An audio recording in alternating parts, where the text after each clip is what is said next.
선량한 마음으로 주님을 생각하고 순수한 마음으로 그분을 찾아라.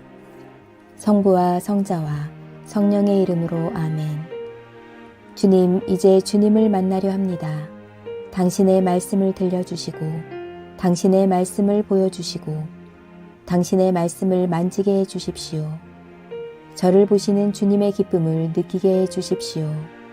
저와의 만남을 기뻐하시는 우리 주 예수 그리스도를 통하여 비나이다. 아멘. 이스라엘의 영도자 사무엘. 사무엘상 4장. 그리하여 사무엘이 하는 말은 그대로 온 이스라엘에 통하게 되었다. 그 무렵 블레셋 군이 이스라엘을 치러 몰려오자 이스라엘 군도 그들을 맞아 싸우려고 출동하였다. 이스라엘 군은 에베네젤에 진을 쳤고 블레셋 군은 아벡에 진을 쳤다.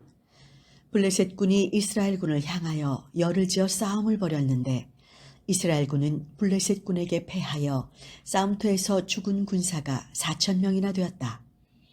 군사들이 진영으로 돌아오자 이스라엘의 장로들이 부르짖었다. 야훼께서 오늘 우리를 블레셋 군에게 패하게 하시니 이런 변이 어디 있느냐? 실로에 있는 야훼 계약궤를 모셔오자. 그것을 우리 가운데 모시면 적군의 손에서 우리를 구해내실 것이다. 그리하여 진영에서 사람을 실로에 보내어 거룹을 타고 만군을 거느리시는 야훼 계약궤를 모셔오게 하였다.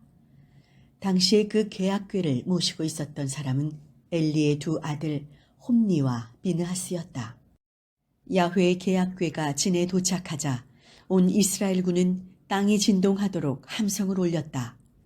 블레셋 군은 이 함성을 듣고 히브리 진영에서 저렇게 큰 함성이 터지니 웬일이냐 하며 웅성거리다가 야훼의 궤가 이스라엘 진영에 들어왔다는 것을 알았다. 블레셋 군은 겁에 질려 소리쳤다. 이스라엘의 신이 진영에 들어왔으니 이제 우리는 망했구나. 이런 일은 일찍이 없었는데 이제 우리는 망했다. 누가 저 무서운 신에게서 우리를 살려내겠느냐. 갖가지 재앙과 질병으로 에집트인들을 친 신이 아니냐. 그러니 블레셋 사람들아 힘을 내어라. 사나이답게 싸우자. 지금까지는 히브리인이 우리를 섬겼지만 이제는 우리가 그들의 종이 될 판국이니 자 사나이답게 싸우자. 이리하여 블레셋 군이 지쳐 들어오자 이스라엘 군은 크게 패하여 제각기 자기 천막으로 도망쳤다. 이스라엘 군은 보병이 3만이나 쓰러졌으며 하느님의 궤도 빼앗기고 엘리의 두 아들 홈니와 비느하스도 죽었다. 그날 베냐민 사람 하나가 싸움터에서 빠져나와 실로로 달려왔다. 옷은 갈갈이 찢기고 머리에는 흙을 뒤집어 쓴 채 그가 다다랐을 때 엘리는 하느님의 궤가 걱정이 되어 성문 곁 의자에 앉아 소식을 기다리고 있었다. 그 사람이 성 안에 들어와 전쟁 소식을 전하자 온 성민이 울부짖었다. 그 아우성 소리를 듣고 엘리가 어찌하여 이렇게 소란스러우냐고 묻자 그 사람이 급히 엘리 앞에 나와 소식을 전하였다. 엘리는 나이가 98세나 되었으므로 눈이 어두워 앞을 보지 못하였다. 그 사람이 엘리에게 저는 싸움터에서 왔습니다. 지금 막 싸움터에서 뛰어오는 길입니다.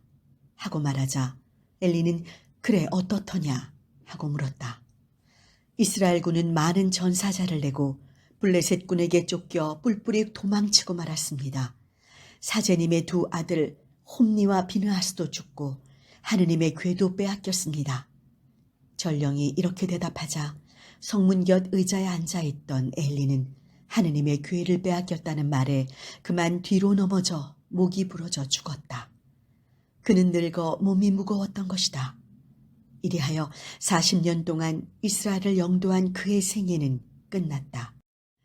그의 며느리 비느하스의 아내는 임신 중이었는데 해산할 날이 다 되어 하느님의 궤를 빼앗긴 데다가 시아버지와 남편마저 죽었다는 소식을 듣자 갑자기 진통이 오는 바람에 웅크린 채 몸을 풀었다. 그 여인이 숨을 거두려 할 때 시중을 들던 여자들이 염려 말아요 아들이요 하고 알렸으나 그 말은 들은 채도 않고 대꾸도 없이 다만 영광이 이스라엘을 떠났구나 하고 중얼거렸다. 그리고 그 아기의 이름을 이가봇이라 하였다. 하느님의 괴는 빼앗기고 시아버지와 남편은 죽었다고 해서 그렇게 말하였던 것이다. 그는 하느님의 괴를 빼앗겼으니 이제 영광은 이스라엘을 떠났다 하고 말하였다. 사무엘상 5장. 블레셋 군은 빼앗은 하느님의 괴를 에베네젤에서 아스돗으로 옮겼다. 블레셋 군은 그 하느님의 괴를 다곤 신전으로 옮겨다가 다곤 바로 옆에 두었다. 그런데 이튿날 아침 아스돗 백성이 일어나 보니 다곤이 땅에 얼굴을 박은 채 야훼의 괴 앞에 쓰러져 있었다. 그들은 다곤을 일으켜 제자리에 세웠다. 이튿날 아침 일어나 보니 다곤이 또 땅에 얼굴을 박은 채 야훼의 괴 앞에 넘어져 있었다. 다곤은 몸통만 성한 채로 남아 있었고 부러진 목과 동강난 두 손은 문집 안께 구르고 있었다. 그래서 오늘날까지 다곤의 사제들과 아스돗에 있는 다곤의 신전에 드나드는 사람은 누구를 막론하고 다곤의 문지방을 밟지 않는다.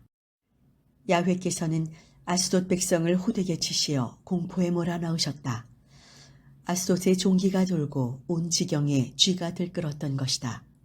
이렇게 되자 아스돗 사람들은 겁에 질려 이스라엘 신의 괴를 여기에 두어서는 안 되겠다.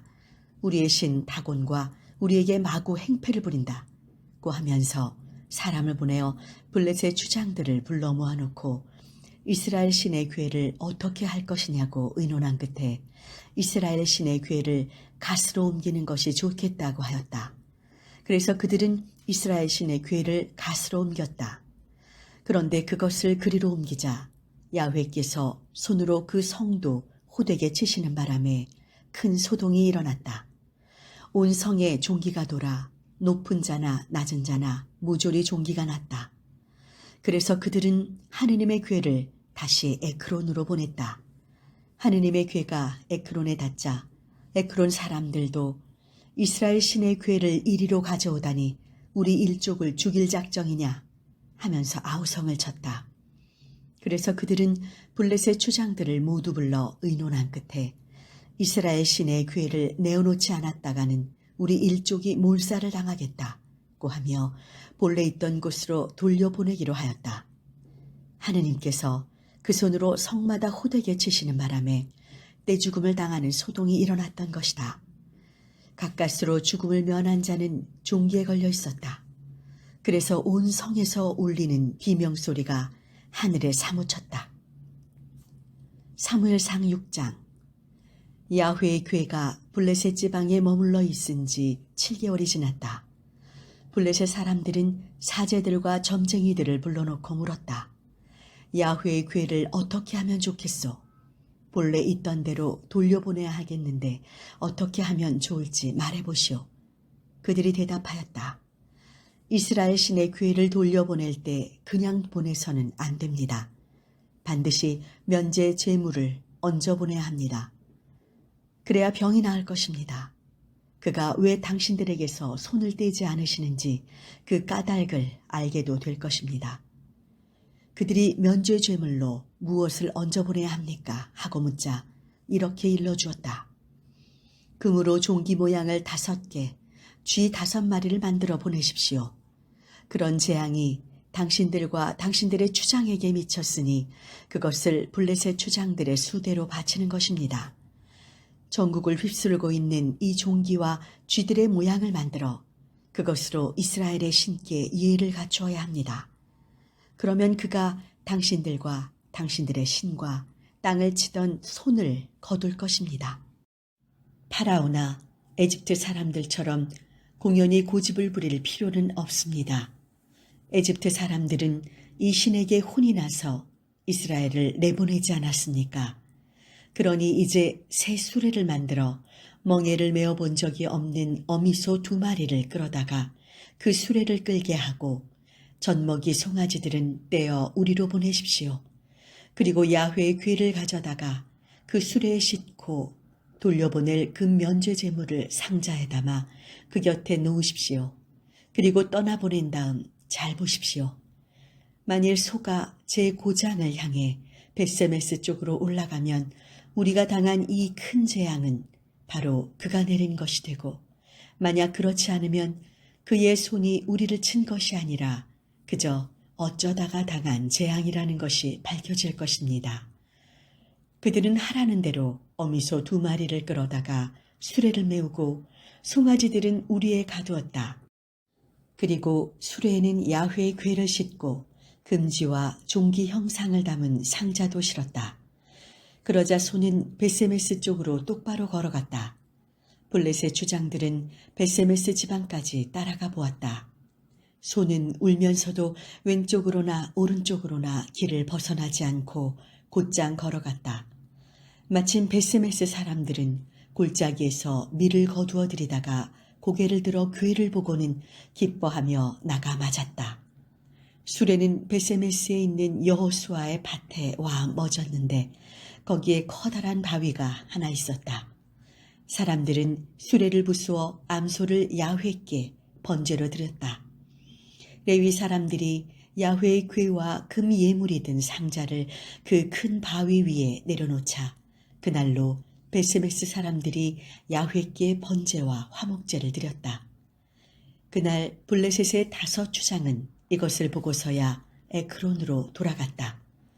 블레셋 사람들은 금종기를 하나는 아스돗, 하나는 가자, 하나는 아스클론, 하나는 갓, 하나는 에크론의 죄를 벗기려고 야훼께 바쳤던 것이다. 금쥐는 성 안과 성 밖을 통틀어 5 주장이 다스리는 블레셋의 모든 성읍의 수요를 따라 드린 것이었다. 야훼의 궤가 놓였던 그 큰 바위가 바로 이날까지 벳세메스 사람 여호수아의 밭에 있어 그것을 증거해 주고 있다. 그런데 야훼께서는 벳세메스 사람들이 야훼의 궤를 보았다고 해서 그들을 치시어 그 중에서 70명이나 죽이셨다. 그곳 사람들은 야훼께서 호되게 치시자 슬피 울었다. 벳세메스 사람들은 이 거룩하신 하느님 야훼 앞에는 아무도 나설 수 없으니 어디로 보낼까 하다가 키럇 여아림 주민들에게 전가를 보내어 블레셋 사람들이 야훼의 궤를 돌려보냈소. 내려와 모시고 올라가 주시오 하고 청하였다. 사무엘상 7장. 그래서 키럇 여아림 사람들이 와서 야훼의 궤를 모시고 올라갔다. 그들은 그것을 언덕에 있는 아비나답의 집에 모셔두고 그의 아들 엘르아잘을 성별하여 야훼의 궤를 모시게 하였다. 그 궤는 키럇 여아림에 오랫동안 안치되어 있었다.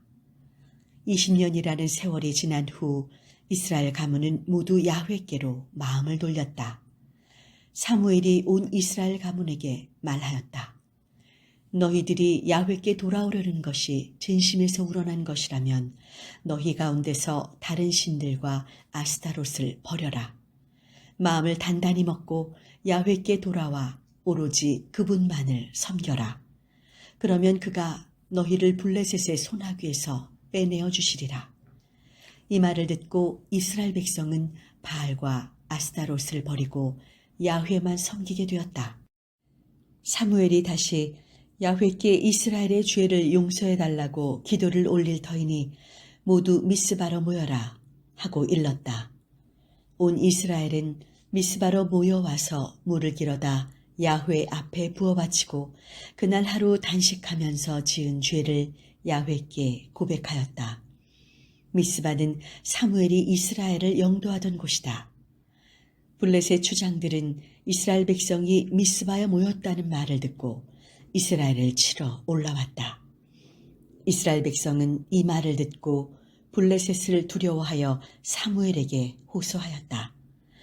블레셋의 손아귀에서 우리를 건져내 달라고 야훼 우리 하느님께 그치지 말고 기도드려 주십시오. 사무엘이 젖먹이 어린 양 하나를 끌어다가 그것을 통째 번제로 바치고 이스라엘을 구해달라고 야훼께 부르짖자 야훼께서 그의 기도를 들어주셨다.